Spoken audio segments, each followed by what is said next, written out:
बिस्मिल्लाहिर्रहमानिर्रहीम। आज हम देखेंगे कि माइक्रोसॉफ्ट एक्सेल के अंदर हम एज कैलकुलेशन किस तरह से करते हैं। मतलब आपने अपनी एज मालूम करनी है, उम्र मालूम करनी है, जिसमें दिन, साल और महीने आपको पता चले कि आपकी उम्र कितने साल है, कितने दिन है और कितने जो है वो महीने हैं। ठीक है। बाज़ औक़ात कुछ जगह पर अप्लाई करने के लिए फॉर जॉब या फिर फॉर स्टडी आपको अपनी एज कैलकुलेशन करना पड़ती है। तो बहुत ही आसान तरीके से आज मैं आपको इस वीडियो के अंदर बताने वाला हूं कि किस तरह से आपने अपनी एज को कैलकुलेट करना है। तो एज कैलकुलेशन के लिए यहाँ पर हम सबसे पहले यहाँ पर लिख लेंगे करंट डेट, जो कि मौजूदा डेट होगी। ठीक है। और उसके नीचे यहाँ पर हम डेट ऑफ बर्थ लिखेंगे। ठीक है, उस बंदे की जिसकी आपने मालूम करनी है। तो जो करंट डेट रहेगी, ठीक है, याद रहे कि यहाँ पर हम करंट डेट जो है इसको मैं थोड़ा सा यहाँ डबल क्लिक कर लेता हूँ।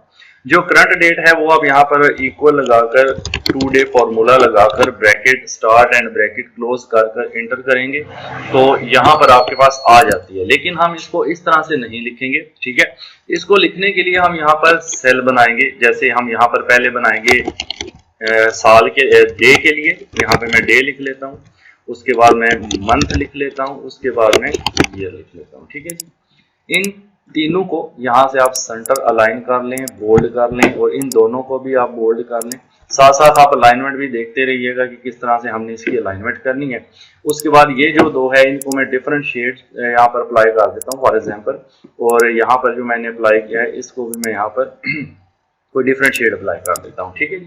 आप यहाँ पर एक बात और, इसको यहाँ से करेंगे कंट्रोल एक्स के साथ कट, और यहाँ ऊपर कंट्रोल वी के साथ पेस्ट करेंगे, क्योंकि ये चीजें एक स्टेप ऊपर होनी चाहिए थी, तो मैंने इनको यहाँ से कट करके ऊपर पेस्ट कर दिया है। अब यहाँ पर हम डे लिखेंगे। फॉर एग्जांपल आज की जो डेट है वो आज की मैं आपको बता रहा हूँ। ठीक है, वो है हमारे पास 1 अक्टूबर। ठीक है, तो यहाँ पर हम लिखेंगे फर्स्ट।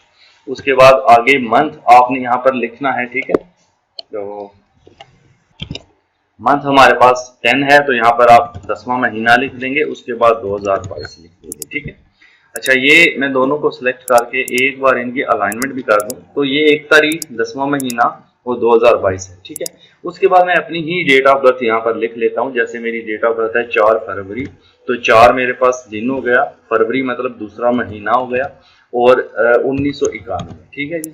ये मैंने अपनी डेट ऑफ बर्थ यहाँ पर मेंशन कर दी है। अब यहाँ पर हम नीचे लिखेंगे एज, यहाँ पर हम कैलकुलेट करेंगे एज। ठीक है जी। यहाँ पे मैं लिख लेता हूँ, हाली एज लिख लेते हैं। ठीक है। उसके बाद एज इसको मैं थोड़ा मॉडिफाई बाद में कर लेता हूँ। तो इन दोनों को सिलेक्ट करके यहाँ मर्ज एंड सेंटर कर लें, और थोड़ा सा बड़ा करके बोल्ड करके आप इसको कोई शेड अप्लाई कर दें। ठीक है। फॉर्मेट आप अपने अकॉर्डिंग अपनी मर्जी से रख सकते हैं, कोई इशू नहीं है। यहाँ पर मैं लिखूंगा सबसे पहले डे, उसके नीचे मंथ और उसके नीचे साल। ठीक है जी।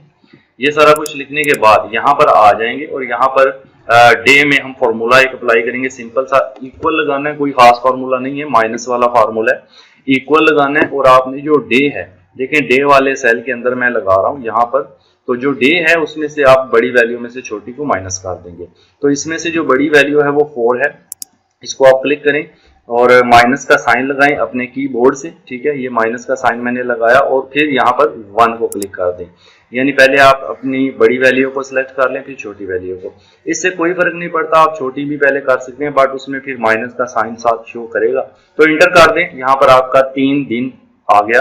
उसके बाद मंथ वाले सेल में आ जाए, यहाँ पर इक्वल लगाना है, और अब आप इसमें से मंथ वाले में से बड़ी वैल्यू सिलेक्ट करें, माइनस लगाकर छोटी वैल्यू सिलेक्ट करें, देन एंटर कर दें। ठीक है, ये आपने यहाँ पर क्लिक करना होता है और वो सेल का एड्रेस उठा लेता है।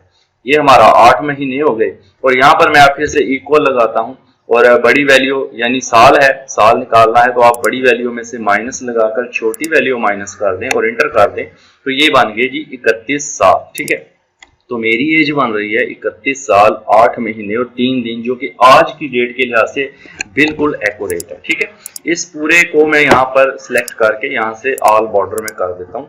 तो ये हमारा एक एज कैलकुलेशन का फॉर्मूला जो है वो बन चुका है। इसको हम कभी भी यूज कर सकते हैं। मिसाल के तौर पे आपने किसी और बंदे की एज कैलकुलेट करनी है, देखें इसको भी मैं यहाँ पर बॉर्डर के अंदर कर रहा हूँ। आपने किसी की भी एज कैलकुलेशन करनी है तो आप करंट डेट चेंज करेंगे बस। ठीक है, फॉर एग्जांपल आज मैंने ये कैलकुलेट की है जो 1 अक्टूबर है, आप कैलकुलेट करते हैं फॉर एग्जांपल 3 अक्टूबर को, तो आप यहाँ पर 3 लिख देंगे आप जिस दिन कैलकुलेट कर रहे हैं। ठीक है, उसके बाद उस बंदे की date of birth, for example उसकी डेट ऑफ बर्थ है जी 4 मार्च 1990, ठीक है। तो 4 को ऐसे ही रहने दे, मार्च के लिए महीना चेंज कर देता हूँ और साल मैं 1990 कर देता हूँ, ठीक है, और एंटर करूंगा। तो ये देखें अब इसकी एज निकल आई 32 साल 7 महीने और 1 दिन। तो जो भी जिस बंदे की भी एज आपने मालूम करनी है, पहले आप यहाँ पर अपनी जो है वो करंट डेट लिखेंगे और यहाँ पर अपनी एज लिखेंगे, यानी डेट ऑफ बर्थ लिखेंगे उस बंदे की जिसकी मालूम करनी है, और एंटर कर देंगे, आपके पास एज कैलकुलेट करके आ जाएगी। अगर यहाँ पर साथ माइनस का साइन शो करे कोई इशू नहीं है, वो इग्नोर करना है आपने, जस्ट आपने डिजिट्स पर तवज्जो देनी है। इस तरह से आप अपनी एज को कैलकुलेट कर सकते हैं। आई होप कि आज की क्लास आपको अच्छी लगेगी।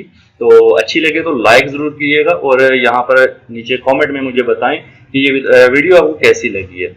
इसके अलावा डिस्क्रिप्शन में और भी कोर्सेज के लिंक्स मौजूद हैं, चैनल को विजिट करें। आई होप आपको अच्छा लगेगा। Thank you so much.